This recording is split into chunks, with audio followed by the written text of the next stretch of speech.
Hi everyone. G-Day, people. This is Sharpino here, and I am here to happily announce that this is the 4th birthday of channel Sharpino / CJS064. I always like to reflect on my year that I've had on YouTube over the past year anyways, and then look back on maybe just some of the other things I've done in the past few years that I really enjoy about doing on YouTube. Now, first and foremost, it goes without saying that I just want to thank all those people who have subscribed to this channel recently or in the past few years. For those who are long-time supporters, and you guys know who you are, I do really appreciate you guys tuning in when I do upload videos. And I thought I would just say, there's no amount of gratitude I can show to you guys, because I do really appreciate, you guys coming in to watch my videos, subscribing to my channel, commenting and interacting with you guys. It means the world to me, because, when I first started this, I did have the intention of trying to do this as a means of trying to get the same fame as, say, maybe the more popular YouTubers. But as I've gone through the experience and learned that, you've got to love it. You can't just be in it for the end game. You've got to be in it to enjoy the experience of being on YouTube. And while I understand YouTube isn't always perfect, I understand that YouTube for the most part can do what it does, and that is allow me to be on their platform. So YouTube, thank you very much for letting me be on your platform. Let's talk about Let's Plays that's happened over the last year. So when I started last year, we've actually been at this house for 1 year. As if you guys may or may not remember, we just moved into this house last year, just in time, well, just after my anniversary had passed. So I really couldn't make a video right away, and things were getting pretty crazy at this house because we were doing renovations from day one of being in this new house. And a lot has gone down since basically since we've been at this house. So June 24th. What does this mean for me? So like I said, it does also mean 4 years on YouTube, but it also has other significances as well. Because the other part of it is my real life job, me working in the railways. I've been doing that now for 10 years. So I've had a consistent job for 10 years, and I absolutely love that job because it helps me be able to create the funds I need to get through life. And sometimes it's good, sometimes it's bad, but like in life, that's every situation, every single job, every single experience, there's going to be good and bad points. So to anyone who is thinking about starting YouTube and trying to, I guess, do what it is you want to do, go for it. I say give it a go and just try to enjoy it for what it is and not for what it's not.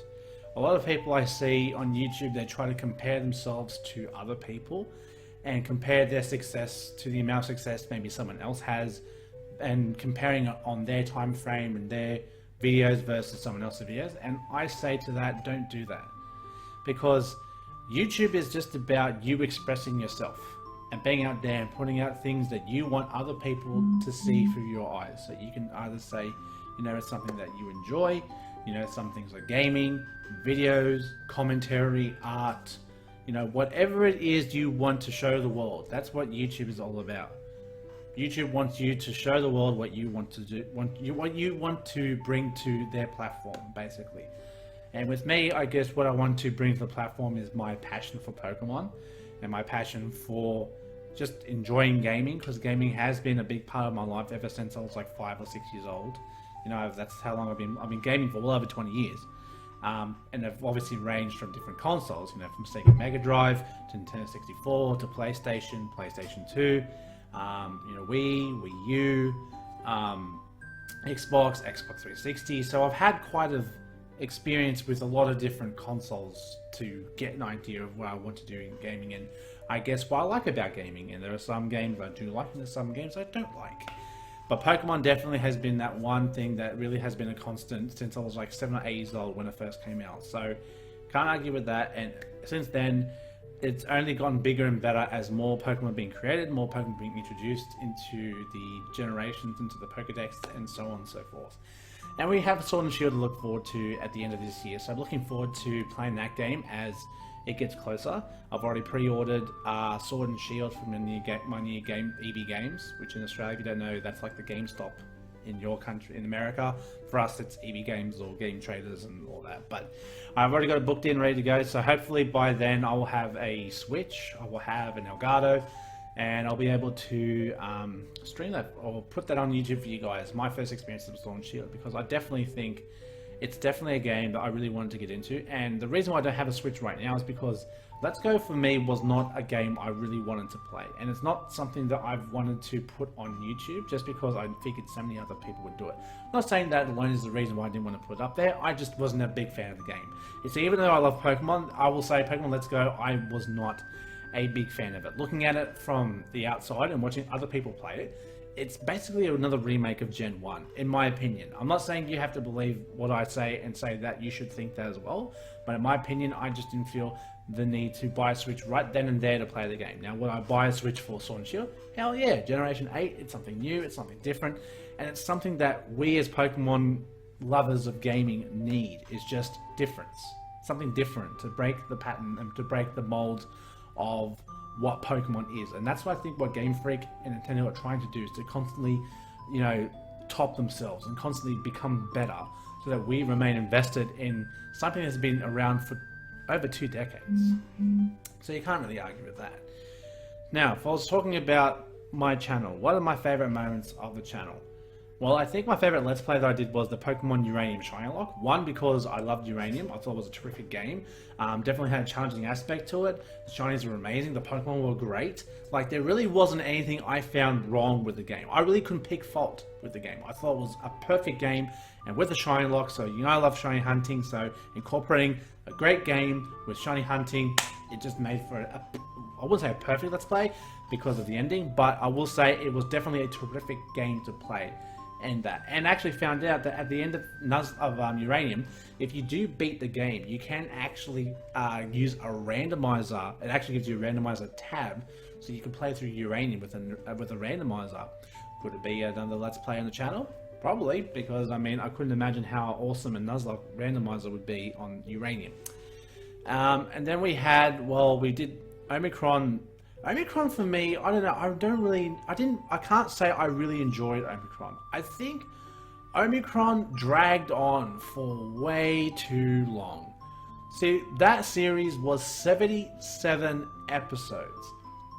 Now, most of my series go for anywhere between 35 to 50 episodes. And even that is a bit like, you know, damn, because when you think about it, you know, you do maybe 3-4 episodes a week, you know, times that by almost 3 months, that's over 40 episodes. That's if you're going on a constant 2-day basis. Now, last year I did have complications with making videos because of, I said, the house renovations, and I couldn't really record. I was away for about like a month, maybe 2 months, so I obviously lost a bit of time on that, so granted. But Omicron, I don't know, I just did not really enjoy the game as much as I thought it was. I mean, granted, it was great to see, you know, a randomizer in a fan game, which I do like, but I just did not. By the end of it, when I completed the game, I didn't feel that satisfaction you get when you beat a game, you know? It just didn't feel. I know it was completed, but it didn't feel complete to me, if you understand what I mean. It's like when you beat a game and you invested time and you invested, you know, time, effort, dedication to play through the game and get to the end, and you want that great finish. And for me, I just thought the finish was a bit anticlimactic. I just thought it was a bit too straightforward, and it was like, you know, you spend almost 4 or 5 months to play this game and that's how it ends. Like, okay, whatever. Then we had a Storm Silver egg lock where you guys gave eggs, and obviously I appreciate those who sent eggs. Thank you very much. And, you know, Storm Silver. And, you know, it's basically a revamped version of Soul Silver, and it was a lot more difficult. And we managed to beat it through Lance's screw up, but we managed to beat the Nuzlocke, so I thought I was pretty happy with that. We didn't lose any Nuzlocke this year, so that was pretty awesome. The fact that we didn't lose any Nuzlocke this year. Now, one of the best moments this year, let's see, what has been one of my favorite moments? Maybe finishing the Masuda Shiny Starter Challenge. I think that was definitely a highlight for me. And I'm currently doing the Shiny Alphabet Challenge. It's another good challenge. And by the time you watch this video, it may be complete, it may not be. But if you want to check out the playlist, it'll be in the channel somewhere.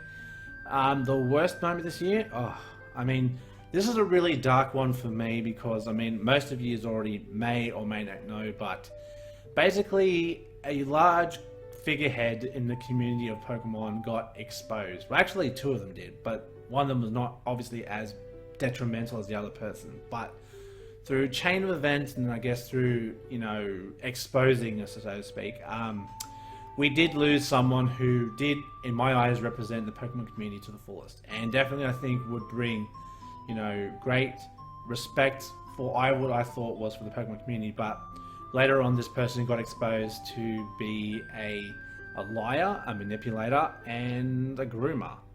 And, you know, it's really sad when, you know, someone that you idolize, because I did idolize this person. I'm not going to mention his name. You may already know who it is, but if you don't, then whatever. That's just, you'll find out through my channel because I've done videos on this person. But unfortunately, someone I idolized had a dark side to him. And, you know, it's sad when the reality of what the person is gets exposed and it's not obviously in the best of natures. So, you know, I think that was a bit hard for me because, I mean, for a while I was conflicted because I couldn't believe it. I found it very hard to believe, you know, someone who I've been following for years, and I mean, maybe people you followed, someone you followed as well, and, you know, it just felt like a giant slap in the face, you know, for this to kind of come out and, you know, for someone that was so revered to be then just become, or just be known as someone who was very vile and someone who was very, you know, abusive in some sense of the word. So if I had to say what the worst moment of this year was, it was probably, yeah, finding out about that and then having to address it because no one else was addressing it, and I made my video on it, or videos, sorry, plural, and I'm glad I did what I did because at the end of the day, I think that the truth is far better than your feelings. And rather than my feelings of trying to respect this person, I think the truth of the nature of this person supersedes that. So, you know, I definitely, you know, I don't know where he is. I really don't care where he is right now. I doubt he'll return. And I mean, I hope he gets the help that he needs because clearly coming towards the end of this exposing, it seemed like he really didn't acknowledge what he did. And that's what I think makes it worse, is when someone does something so wrong and is in complete denial of the nature of their actions themselves. It's very worrisome that people like that can exist, especially for someone who seems to me very well collected. Because I mean, he's not a stupid person.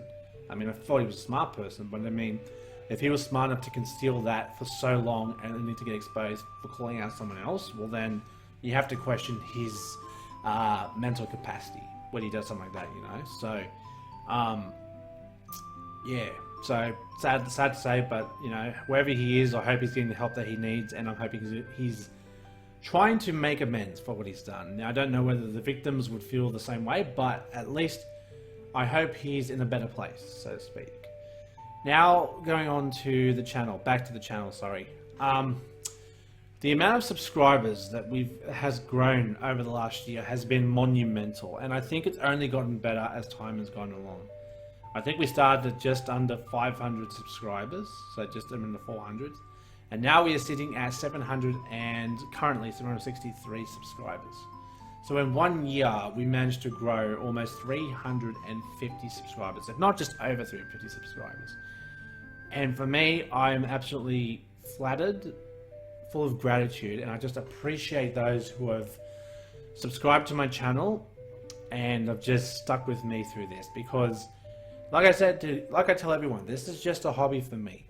If it can become something more full-term, I would definitely be more on board with it, but at this point in time, I'm happy just to do this as a hobby and to keep doing my work in real life and everything else that goes along with it, you know. So I am happy with where I am. If it gets better, terrific. If I get anything extra from YouTube, terrific.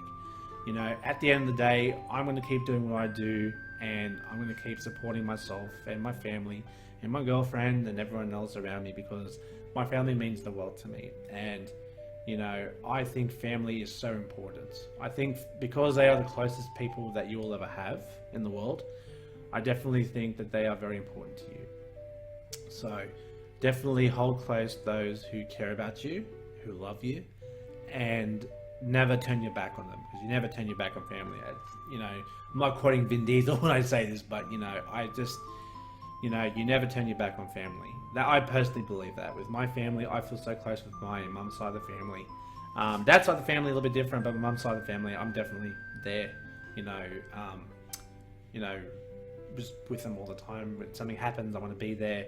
You know, I got, you know, to meet my niece. She's almost 6 months next month, and I'm really happy with that. So, yeah, just happy times. So, guys, I just want to thank you guys again for 4 years on YouTube. I want to thank those who have come to the channel to support me, to be entertained by me, to watch it for anything other than, I suppose, what my original goal is, and that's to share my love of Pokemon and gaming to you guys. So, again, just thank you, thank you, thank you. I can't thank you guys enough for what you guys have done for me.